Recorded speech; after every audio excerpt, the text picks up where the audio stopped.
The Yunzii YZ84 Pro 75% Bluetooth, wireless, USB-C mechanical keyboard. This is the first one I've bought from this company, though I've had my eye on it a long time.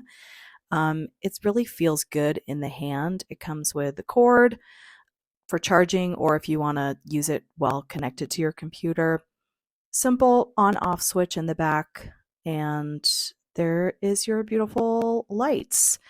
Um, I love that. That's just like, I'm not a gamer, but that's a gaming thing. It's got these little feet. You can prop it at two different heights. That's a nice option to have.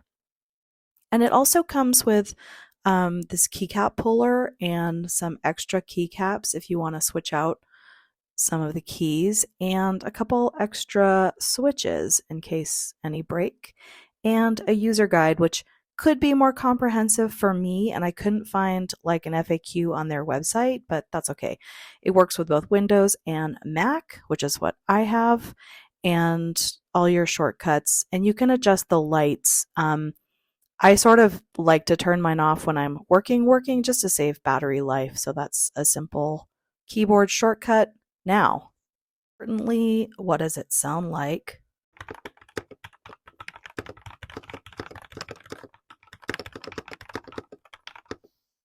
These come with Gateron switches, and you can choose between black, brown, yellow, or red, and you're just going to have to research to find the one that you like best.